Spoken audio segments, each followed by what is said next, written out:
Buenas tardes a todos, aquí yo con otra entrada. El argumento del azar suele intentar esgrimirse para defender toda una plétora variopinta de ideologías, las cuales pretenden que pueden anular la forma en la cual se manifiestan los objetos en la realidad, atribuyéndole a dichas causas, a dicha presencia que no causa, porque también hay un problema cuando se dice la causa del objeto, aunque eso es tema para otro video, pero se tocará meridionalmente aquí, la cual no pretende que hay una linealidad en cuanto a cómo se puede manifestar la existencia, cómo puede tener presencia en la realidad una determinada serie de objetos.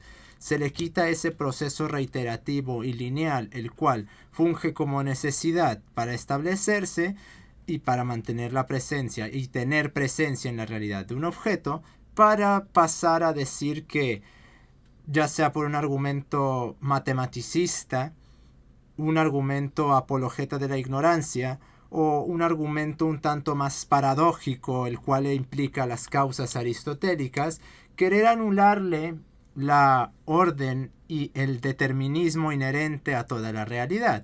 Que determinismo, y ya van como 50 veces que lo digo en este canal, determinismo, predeterminismo, mecanicismo y fisicalismo no son la misma cosa. Aprendan a tener rigurosidad en lo que están diciendo, porque no es subsumible un modelo determinista a un modelo predeterminista.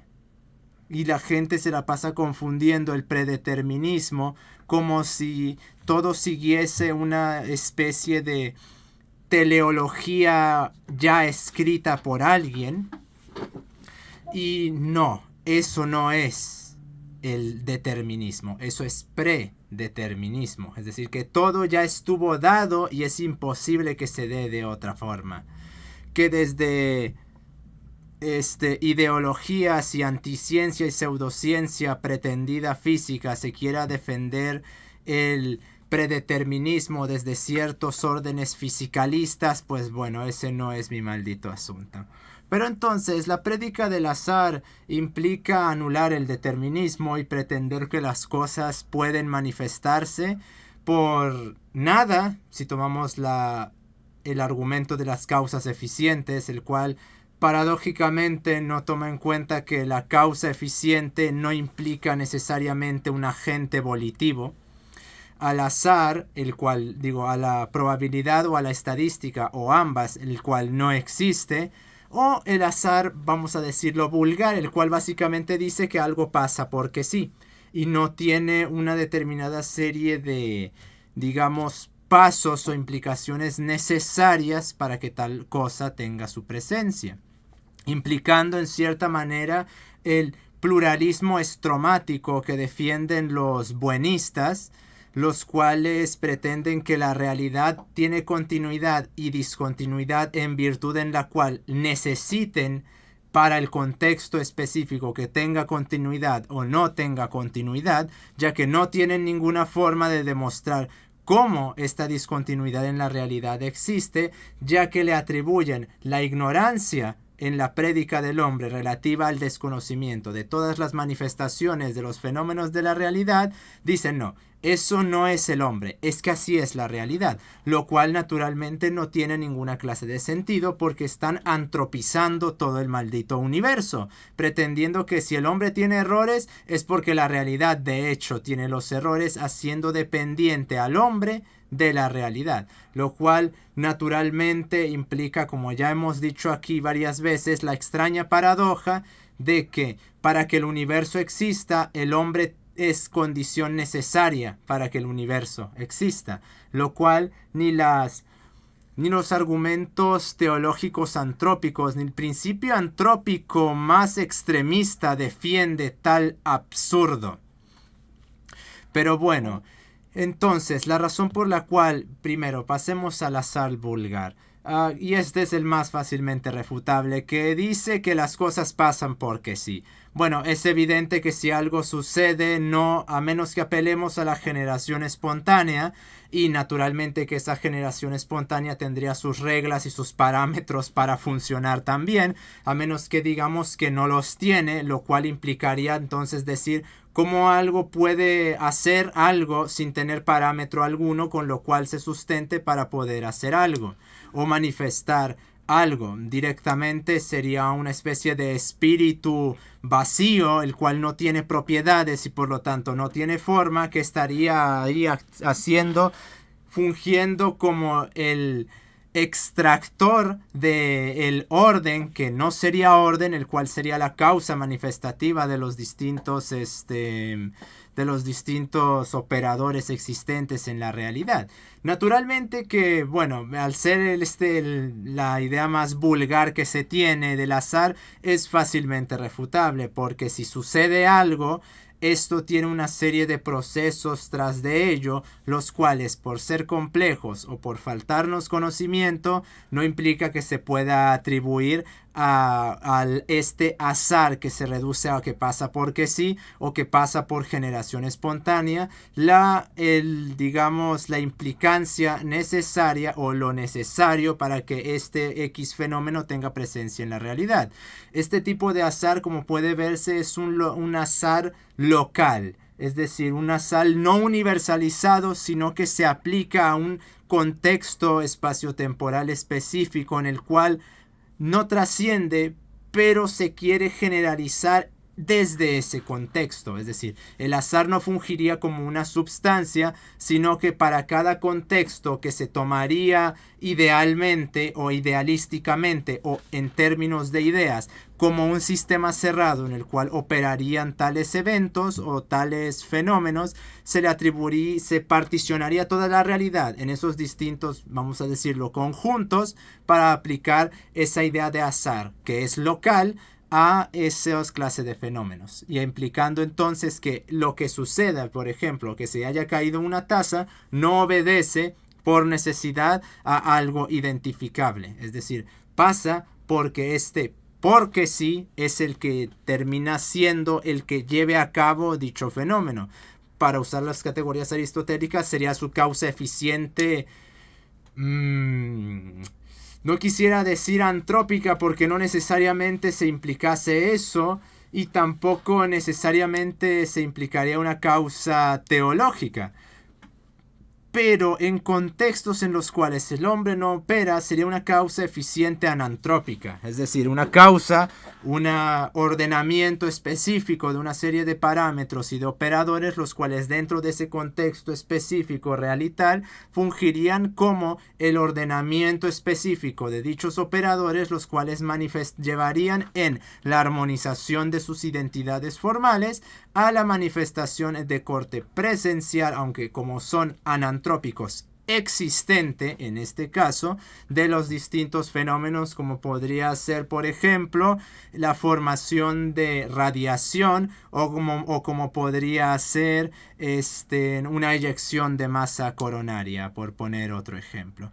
Entonces este azar está muy extendido en un sentido muy vulgar, porque lo suelen defender sujetos que no tienen mucho conocimiento al respecto. Por ejemplo, esta idea vulgar del azar sería es la que tiene el sujeto con el cual tuve un debate, el Pleguezuelos, debido a que como sus conocimientos son muy bajos al respecto del funcionamiento de la realidad, él participaría en esta ideología del azar local, que a su vez es vulgar porque se reduce a un porque sí, implicando una generación espontánea, la cual paradójicamente refutaría el azar también, porque si algo tiene una causa eficiente, ya sea anantrópica o antrópica o teológica, no puede atribuírsele un azar.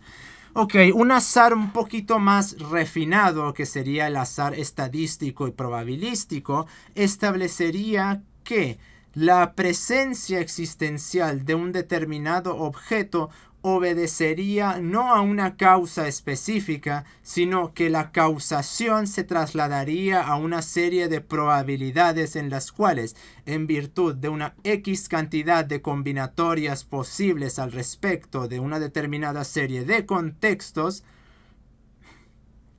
en virtud de cada uno de estos, el objeto o el fenómeno al cual se le quiere predicar la existencia o presencia, obedecería a cada una de esas particiones y no necesariamente a una.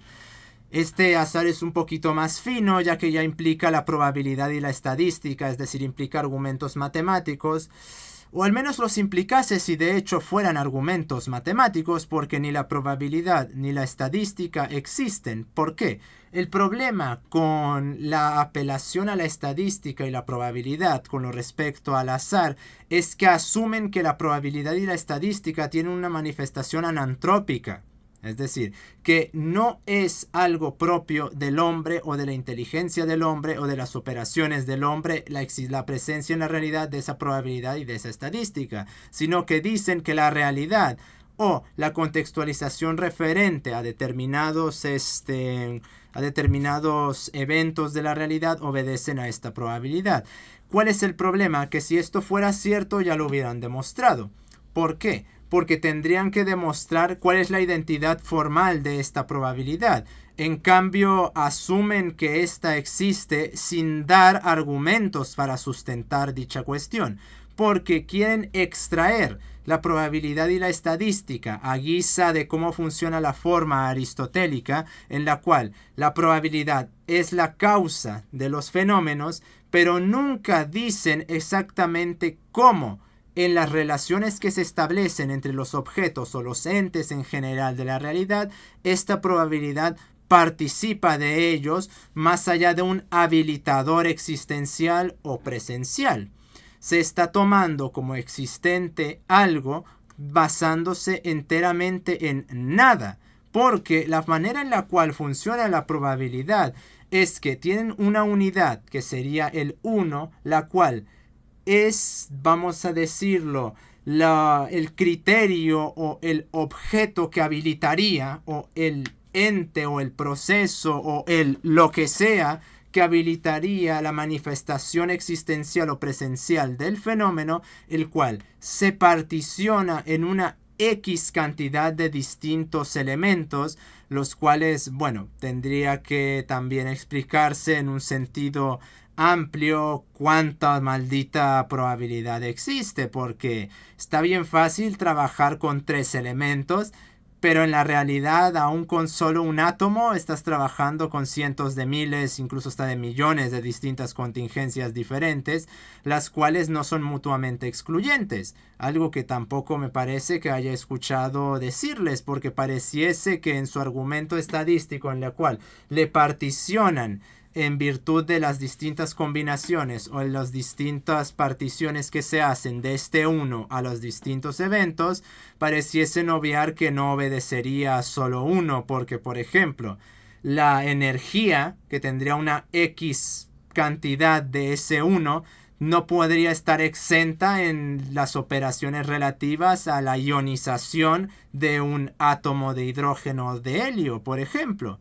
Y al mismo tiempo el movimiento tampoco podría estar exento. No se le podría atribuir a solo uno de esos elementos, sino tendría que hacer a muchos. Y el problema es que si lo reducimos a solo uno, nos quedamos limitados y tendríamos que demostrar ¿cuántos elementos participan en la manifestación de ese azar? Porque simplemente quedarse con que no, es que es esta probabilidad obvia que se está particionando a una serie de contextos operacionales, es decir, a una serie de relaciones que se establecen entre elementos en virtud del orden en el cual se manifiestan los fenómenos a los cuales se le quiere imputar la probabilidad.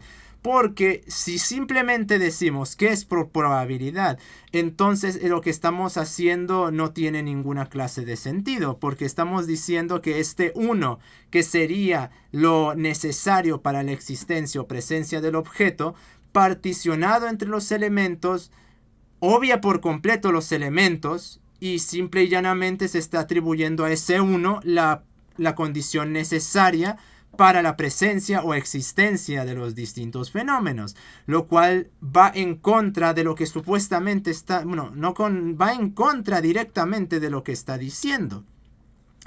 Por lo cual, este azar estadístico, a menos que pueda demostrar en virtud del orden realital, porque recordemos que para la física, para la química y para la biología no están los mismos elementos a particionar en virtud de la cantidad de operadores que participan en el orden realital, porque es muy evidente que no hay células donde solo hay elementos químicos y donde solo hay operaciones energéticas, no hay todavía materia, por lo cual este intento de reducir el azar a una especie de mecanicismo probabilístico cae en la paradoja de que en virtud de la propia forma de la probabilidad, desprecia por completo la probabilidad para establecer a ese 1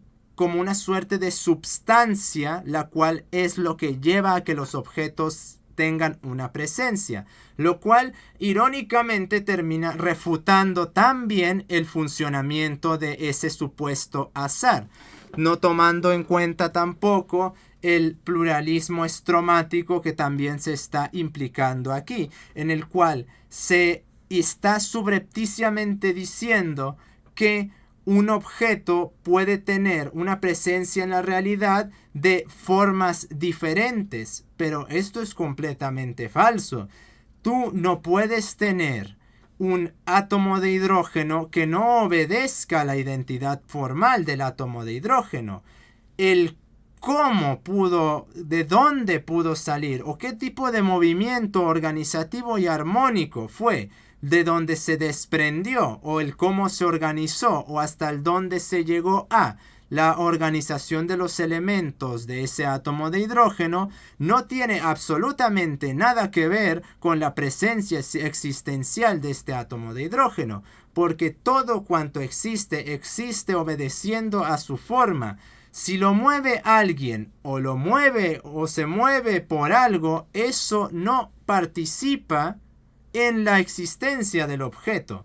Las cosas son en virtud de sus componentes, no en virtud de quién los organiza o qué los organiza, porque está obviándose por completo en este argumento la estructura operacional y al mismo tiempo los operadores materiales para decir que si alguien los ordena o no, ahí está por la razón por la cual se lleva a la presencia de ese objeto o a la existencia de ese objeto.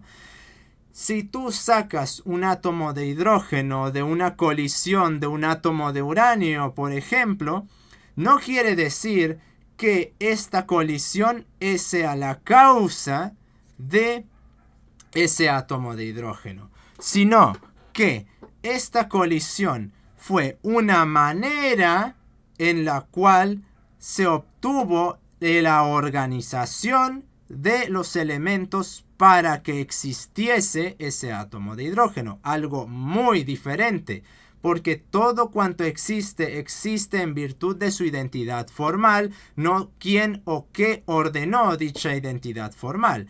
Porque se está queriendo introducir unos agentes externos que son simplemente las vías, poniendo a las vías como la identidad formal, obviando por completo los operadores materiales, los cuales, sin importar si los organizo yo, o los organiza Juanito Pérez López, o Benito Camelo Rico, o un maldito alienígena en otro planeta, siempre y de la misma forma se tienen que organizar para que ese objeto tenga su existencia. Yo no puedo tener un átomo de hidrógeno con 10 protones.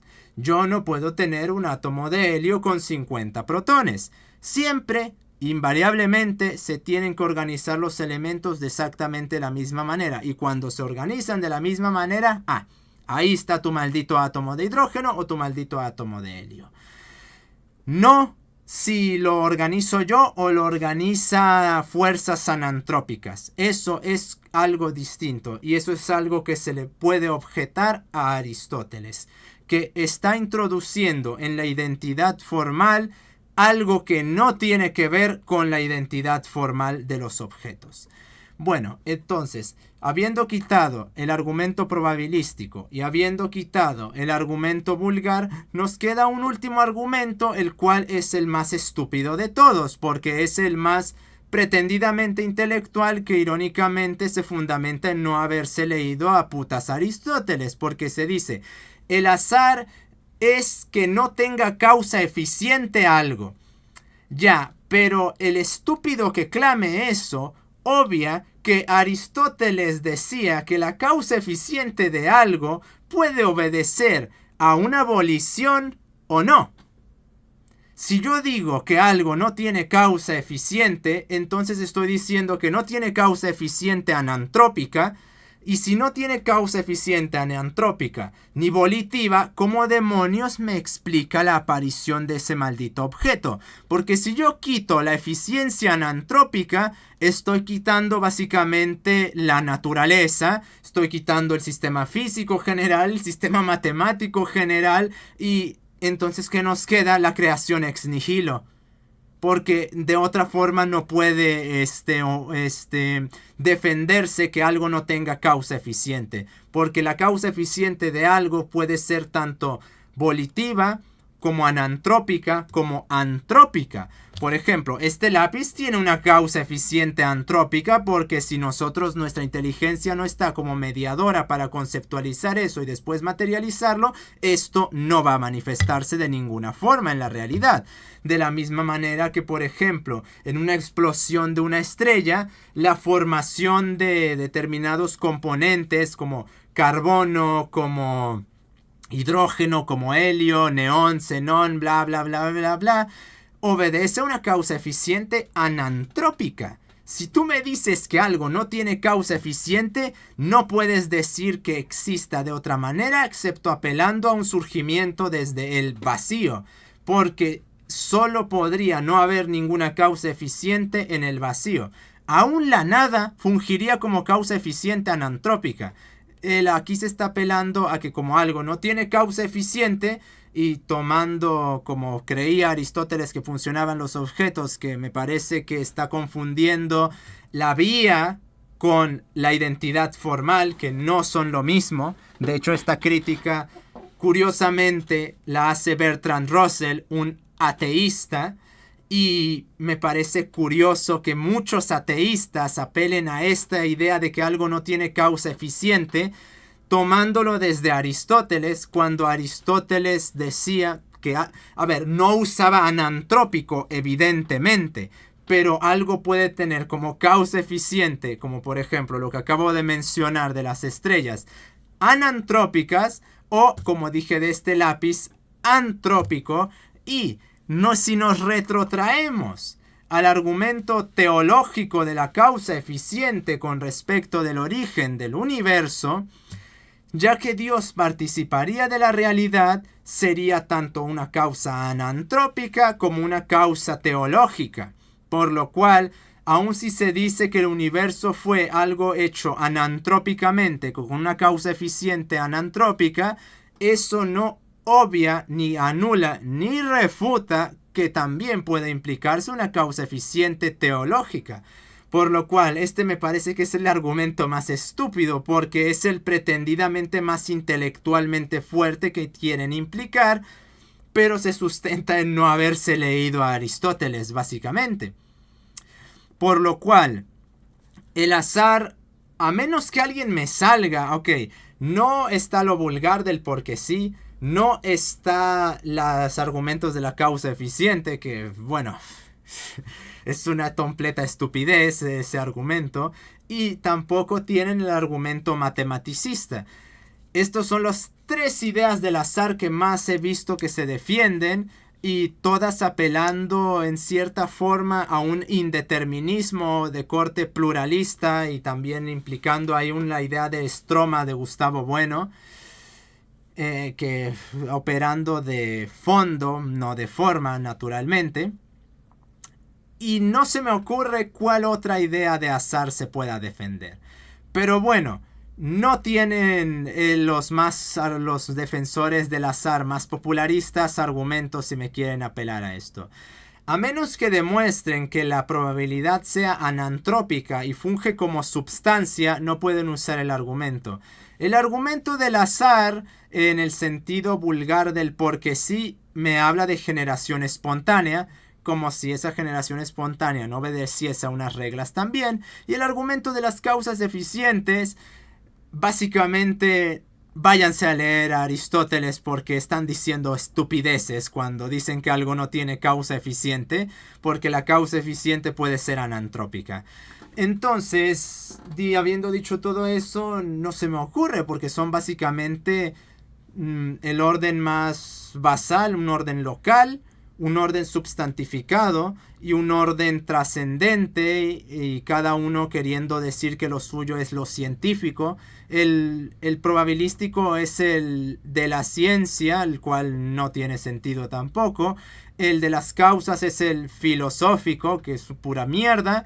Y el primero es el vulgar. Así que encompasando tres distintos órdenes que pueden aún hoy aplicarse a determinados estratos realitales, no veo qué otro argumento puedan sacar. Pero la ideología va a existir siempre. Bien decía José Ortega y Gasset que no puede existir la verdad sin la mentira, porque la mentira necesita a la verdad para poder manifestarse. De la misma manera que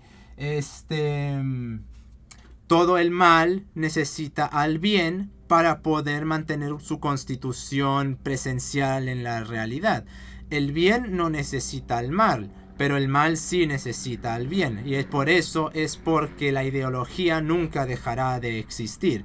Mientras haya bien, va a haber ideología. Mientras haya gente que defienda la verdad, va a haber gente que va a llamar verdad a sus prenociones conjeturales e ideológicas, que naturalmente va a querer presentar como la verdad, ya sea desde la ciencia, no dando prédica ni beligerancia contra el resto de interpretaciones como buenos cobardes que son, porque ya no se trata de que haya objeciones en virtud de una trascendencia como puede ser objeciones filosóficas, teológicas, por ejemplo, sino que ni siquiera esta gente que clama que es científica es capaz de tomar a los científicos que se oponen a ellos desde su propio campo. Es decir, por ejemplo, un apelador al Big Bang nunca te va a tomar en cuenta a alguien como Eric Lerner, por ejemplo, o Lerner, creo que era. No, a ver, déjenme revisar. Eric Lerner, sí, es Lerner, sí, Lerner.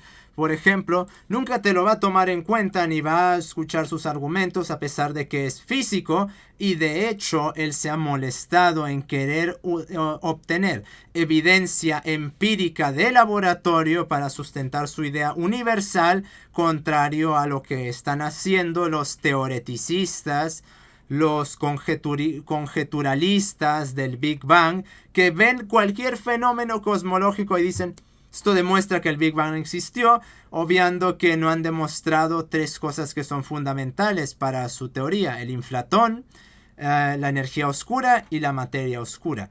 Toman lo que sea y dicen: esto es evidencia de la existencia de la materia oscura, cuando ese fenómeno que está ocurriendo ahí no necesariamente responde a la materia oscura o a la energía oscura, porque cuando se toma algo de esa manera, se está asumiendo que la causa de ese fenómeno es eso de lo cual no se tiene evidencia que existe.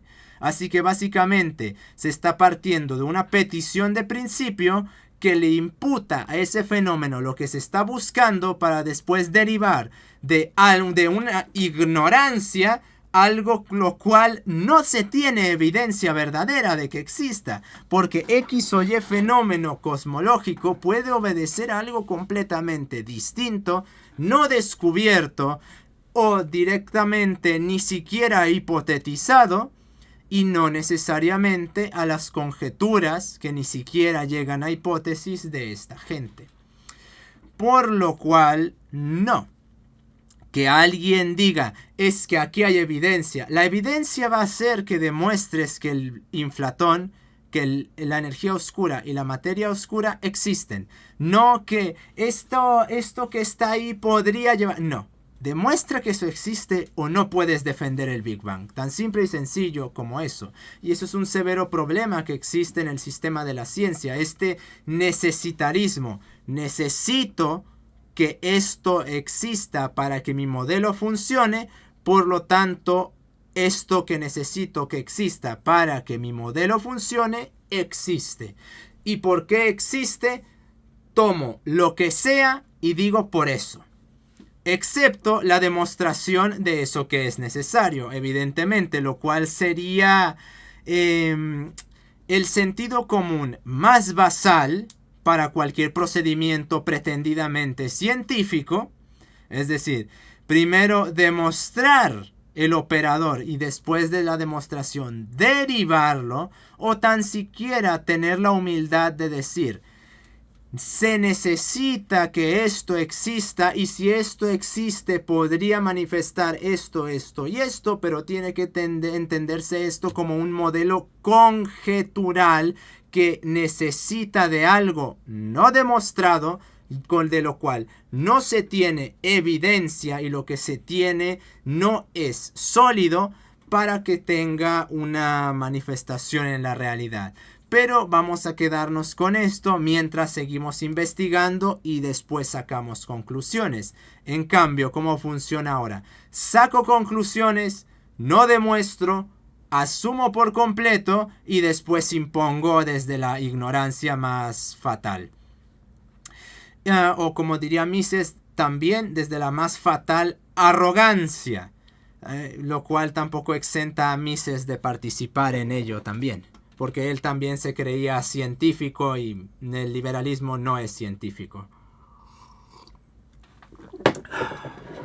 Y tampoco lo es la escuela austriaca. Entonces, habiendo dicho todo esto, pues que empiece la beligerancia. Ustedes vienen a estarme fastidiando con sus estupideces y dicen que no sé. Pues bueno, ¿quién le está dando clases a quién? Nos estamos viendo.